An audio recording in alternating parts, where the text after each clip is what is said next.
Bir günü түлкі құйрығын бұлғалақтатып, теңіз алаңдатып, жерде келе жатып, жалғыз аяқ жолдың астында жатқан қойдың құйрығын керіп сүйініп кетті.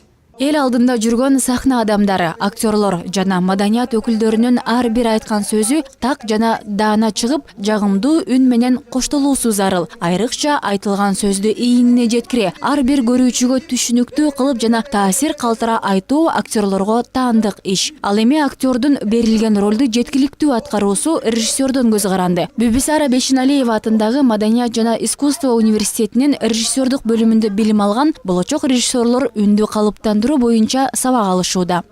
Ысыкта суу иче козу булакка келди. Козун ачык карышкырандан көрдү. Балени кайдан деп болобу? Карыш.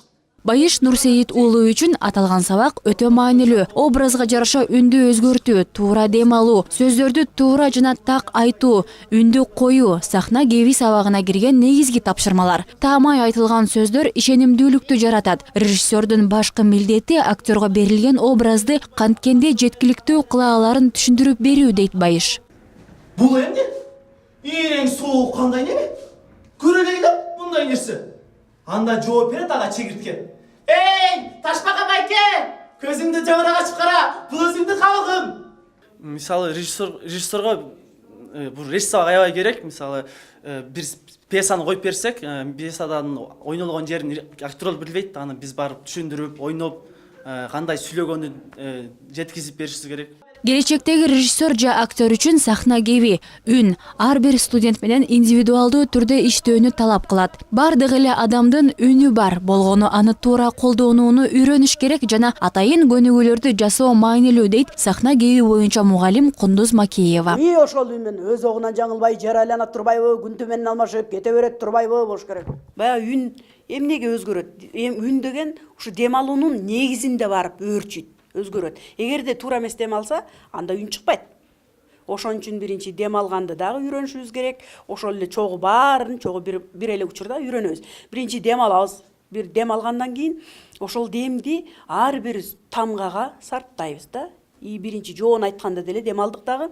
И, а, о, у, ö, ü.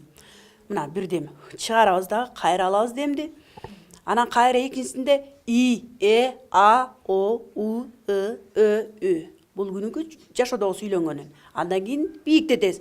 И, а, о, у, ü. Бул да бир эле дем менен. Анан кайра ушундан да өдө көтөрөбүз. И, а, о, у, ü. Көрдүңбү? Ошентип күнүгө актерлор менен иштеп атып, өзүнөн өзү кичинеден аны калыптанып аны бийиктеп кичке. Театр бул адабият тилинде туура сүйлөөнүн үлгүсү. Актер үчүн үн чоң ролду ойнойт. Театр сахнасында же тасма таласында образга кирип үндү өзгөртүп, профессионалдык деңгээлде ойноо оңой эмес. Ал үчүн 5 жылдык билим жана талыкпаган эмгек керек. Карышкыр болсо, карышкыр үнү менен дагы, ички сезим менен дагы, образ менен карышкыр болуш керек. Ошол эле айтып аткан студент ошол эле учурда козу болуш керек. Же болсо коён болуш керек. Ошол тамсилде мисалы автордун да сөзү бар да, баягы баяндап кетип атпайбы? Ысыкта суу ичүүгө козу булакка келди. Мына автор катары айтып атат. Бул рабочий үн менен. Ысыкта суу ичүүгө козу булакка келди. Козуну жара тартайын деп карышкыр козуну андан көрдү. Мына баяндап айтып берип атат.